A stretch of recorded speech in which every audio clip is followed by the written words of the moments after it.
a slide. My slide has gone away. There we go. Right. Strange things about refresh. So, hello, my name is Tibs. They, he. The QR code there will take you to a page which has my contact details. Mastodon and Blue Sky handles are at the bottom there. I'm going to show you how to write an app to type in a text and find a picture. And if I can get the focus on the right place, then... So, imagine we've got an app that looks like that. I'm now going to try and show you a small video because I do not want to try the Wi-Fi. I'm not doing very well at manipulating my screens. This worked earlier, honest. Wait a minute. Okay, I will give one more try and then I'll give up because this is not working. It worked earlier when I tested it all by myself. Oh, okay. So imagine I've just shown you a video of typing cute dog at a prompt that looks just like that and getting 4 little pictures of cute dogs. And then typing cute cat and getting 4 little pictures of cute cats. If you go away later and run the talk through this repository, you'll be able to show that. I'll have another go at the video at the end if we have time. I'm not going to waste more time on that. And I've again lost focus because I went over focus the other screen. I can't see my cursor. This worked better in practice. So all the software in slides, this software is available at its GitHub repository, which is that QR code at the top right. These links are also in Discord under the Stage 2 section. The slides themselves are there. If you're the sort of person who likes to look at slides on your laptop while you're listening, I'm not offended if you do that. So I'm going to talk briefly about LLMs and OpenAI CLIP. And then go into an overview of what we're trying to do, setting up Postgres so we can do it, how we calculate and store the image embeddings using OpenAI CLIP, check we can find an image, and then how we wrap that all up into an app. So there will be Python code on the screen. I'm not expecting to read the detailed Python code. Have a look at it later if you wish.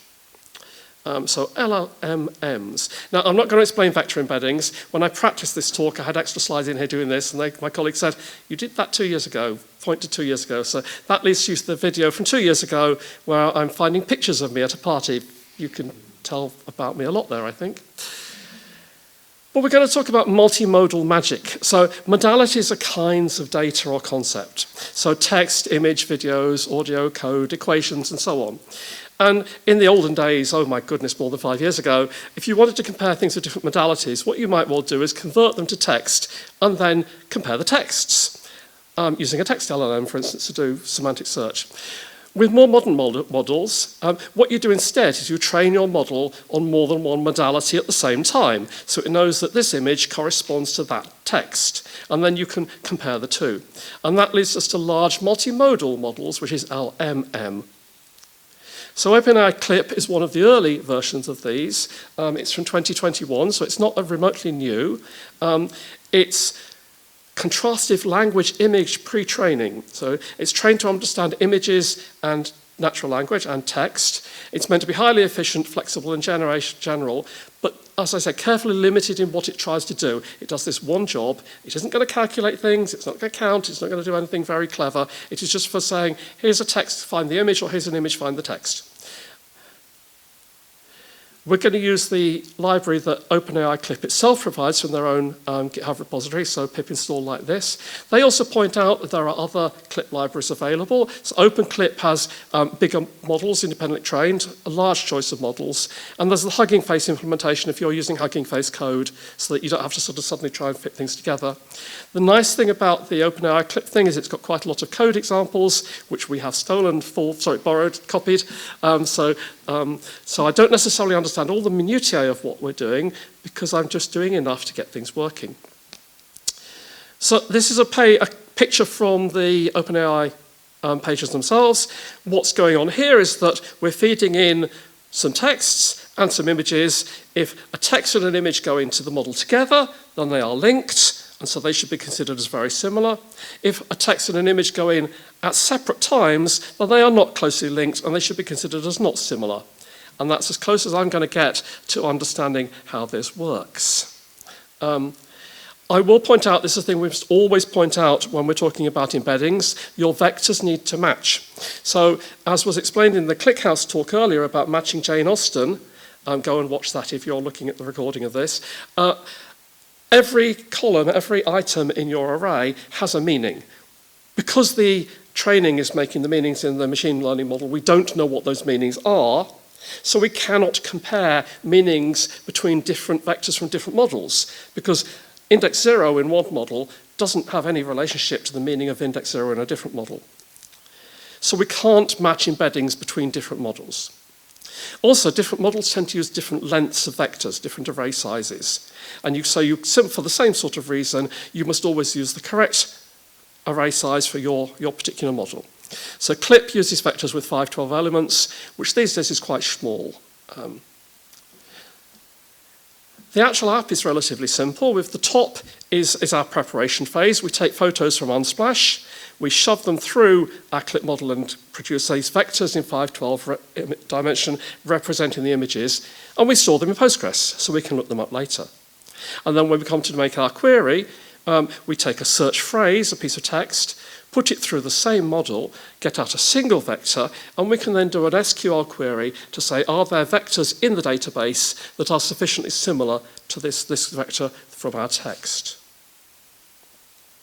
The repository, again, that's a link to the repository. Laid out fairly as you might expect. There's some Python files which we'll go through. There's a templates directory which has some HTML templates using Ginger. You'll remember Ginger from the previous slide talk. A photos directory which I'll get into in a moment. Slides, which is where what you're seeing lives. There's a Docker file, container file if you want to run this using container method. License and readme and requirements as you'd expect. It's an MIT license, I believe. The photos directory has 1,000 pictures taken from Unsplash, which we've downscaled.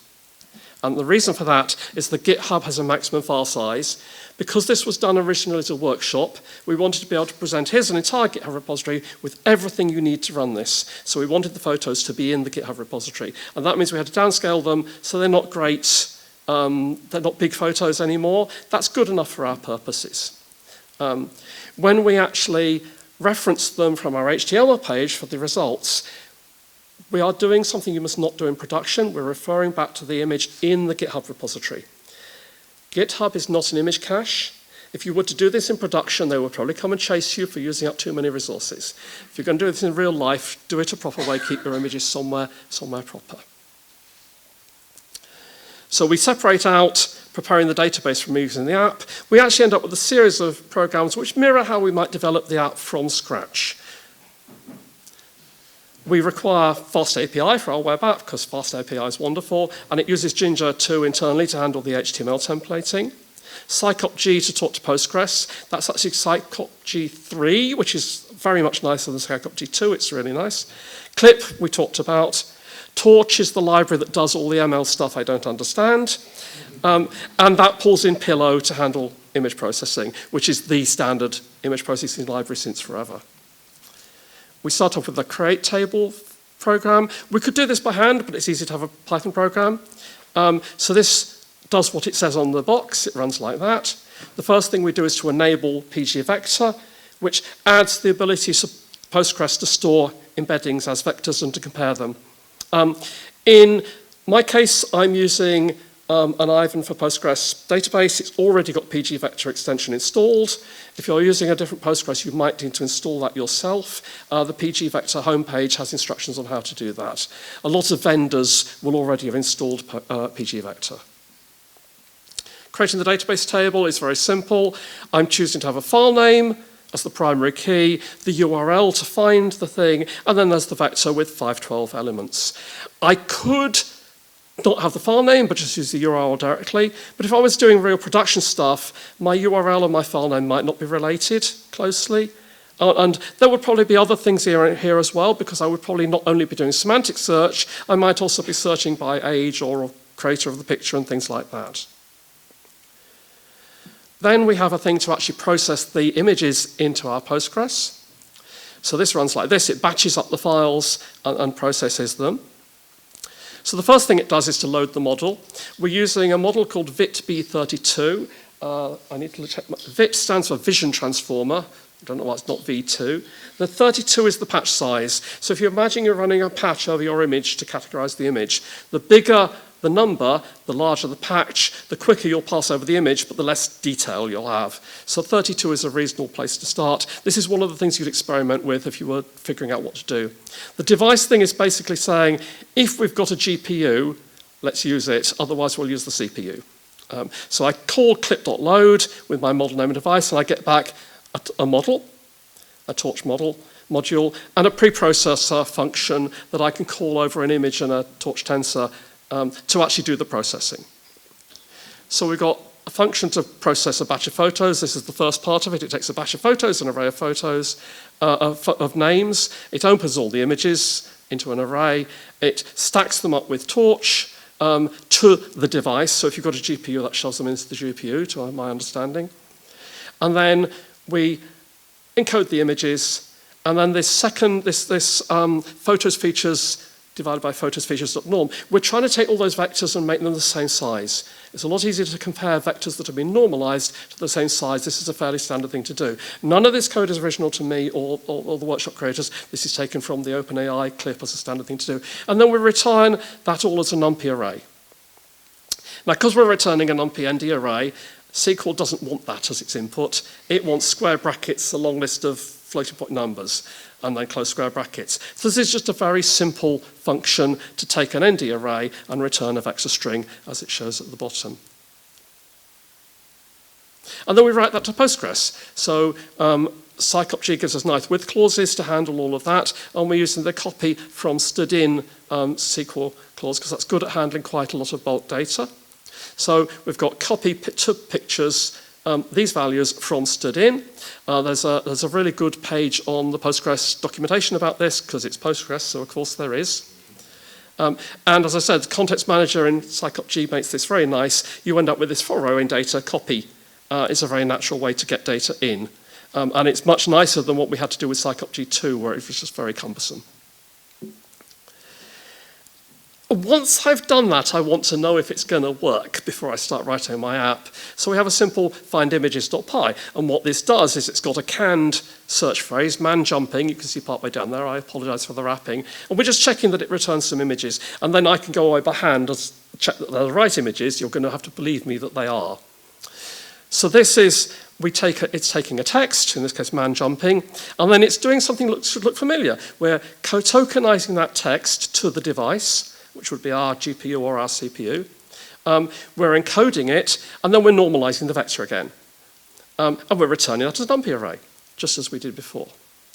So search for matches, then here's the call of that get single embedding, we just did, so we get back the vector.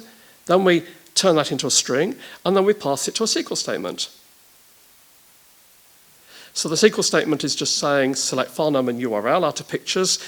We're ordering by things that are closest to our embedding, so there's a pretend one here. The strange triangle bracket hyphen triangle bracket is one of the pgvector operators. There are about 7 of them. You tend to find different ones work for different kinds of data. This is the common one to start with. And it looks for 2 vectors that are the least distance between their ends. And we ask if the first 4, so the nearest 4 that we find. We'll always get 4. They might not be very like what we're expecting. So once we know that runs, we can wrap it up into an application. So if I'm running a FastAPI application, I can run it locally with FastAPI dev. More formally, I'd run it with FastAPI run in production, or I might wrap it up in a container file. So as I say, that's available in the repository. So our initial prompt we want should look like this. It says find images like to remind me what I'm doing. So talking back to the talk earlier about making Python programs that look like good UI design, this has got all the prompts you need. And it says nothing to say here yet because there's no results yet. I maybe should have said you haven't asked for anything yet, but there we go. So we start with the get clause.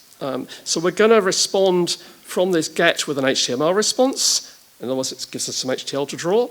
And we have coming in, we have a request, and we create a template from that. We pass in the request. We're going to use a template file called index.html, which we'll see in a moment, and we're passing in that search hint, that find images like that we can see there.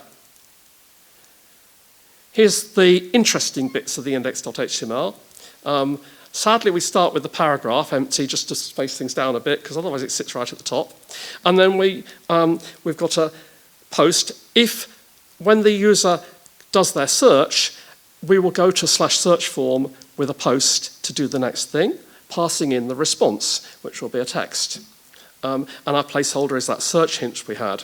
At the moment, the response field at the bottom has got nothing to see here yet in it. We'll replace that later with the actual results. So when we make a query, like man jumping, then we expect to hit search and have something happen. And what happens is that once it gets the query, it posts the results, we go to /search form. If the CLIP model isn't available, then we'll return a response that's an error message. We'll see that in a moment. Otherwise, it'll search for the matches to that phrase and do something with the success, which we'll see after that. So for the error message, our response template is set up to know about images and error messages, so we pass in an error message, whatever error message we have that's appropriate. If we succeed, search matches returns an array of results, and we pass those into the images section there, and the error message is empty. So the images.html template then has, if we've got an error message, display that. If we haven't got an error message, show the images, which we'll do on the next slide. And here's our Ginger template again for all of the images. For each image, write our image, the index, which is 1 and upwards, and then the name of the file, which is our 0th item, and then have our image tag pointing to the URL, which was our second item we've retrieved. If there are no images, if the array is empty, then display no results found, which is what we saw right at the beginning. So here's that working. I've typed man jumping, I've hit search. Imagine there's another 4 images that you can't see because they've gone off the bottom. If I'd drawn them all, you wouldn't be able to see anything. Now that's all very well, but loading that CLIP model takes time. So you type your question in, and then it sits there, and you don't know if it's worked or not, or what's going on. We don't like that. So we'd like to lazy load the CLIP model so that you're talking to the app, and the CLIP model loading happens in the background.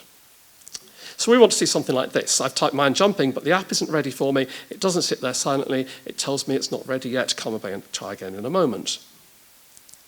So earlier we were loading the CLIP model. That clip.load call, if you don't do anything else, the first time you call it, it will go over the internet to the GitHub repository and download the model. Now there's 2 problems with that. It takes an unbounded amount of time, and sometimes it fails. That's really unsatisfying because your app has crashed and you don't know why. So it does cache it, so the next call will be quicker. But it means your first query is entirely unpredictable, and we can do better than that.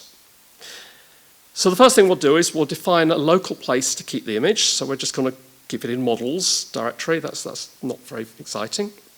We'll define ourselves a data class with the model and the pre-process results that we will get back from the clip.load, and we'll allow them to be none.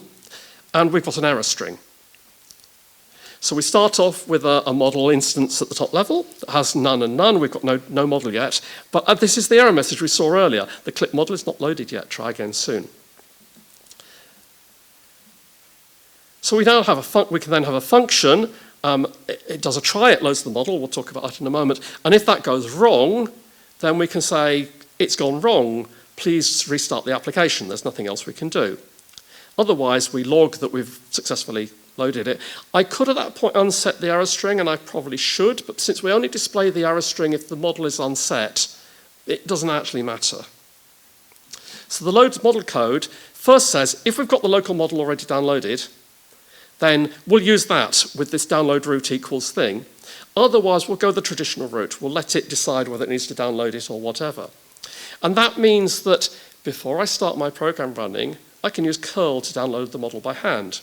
And if you go and look at that Docker file, that's actually what it does. As part of the Docker file setup, it downloads the model, so by the time I load the app, it's already there. It still takes a moment to load the model, but it's a lot quicker, and it's deterministic. Now, in order to get that bound into FastAPI, I need to use a lifespan.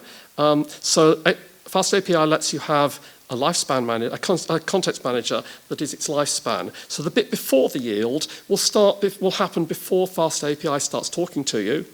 You can then have a bit after that's clean up at the end. We don't need that. So here we've got an independent thread, an async thread, running that load clip model function. And then we tell FastAPI, here's your lifespan.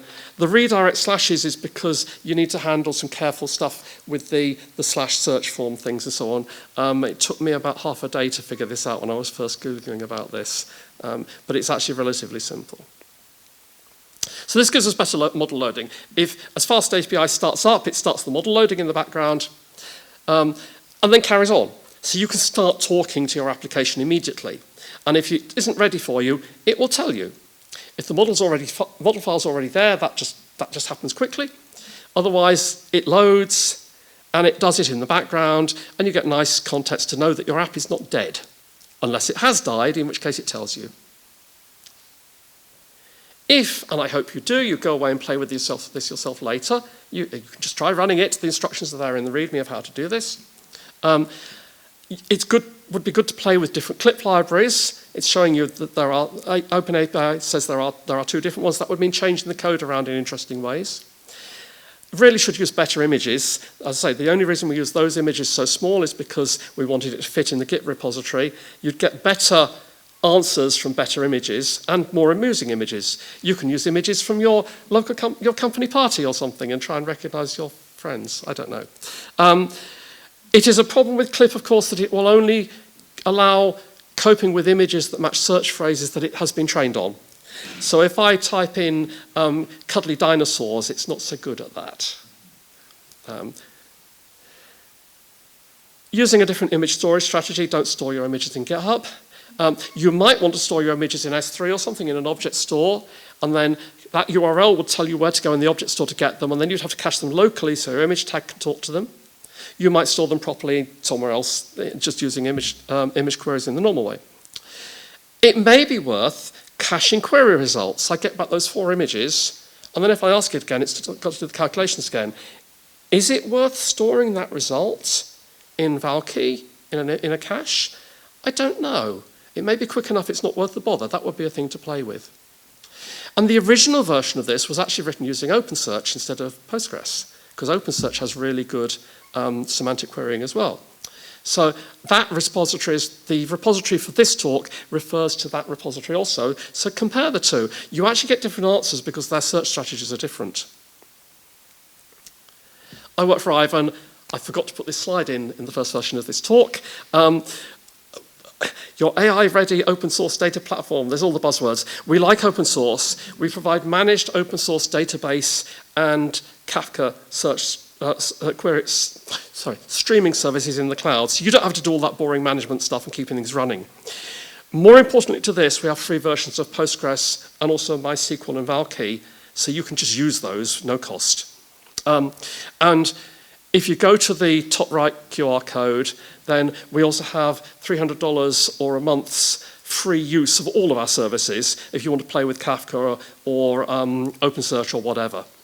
We're hiring. The jobs change over time, but we have got developer things. Being me, this was typeset using Tibs, which is an attempt to make something that's better than LaTeX by smooshing something like Python together with something like Markdown, and it's fun. And you can see the examples of those in the repository. And that's everything, and I'm to time. I am amazed. I probably forgot to say that.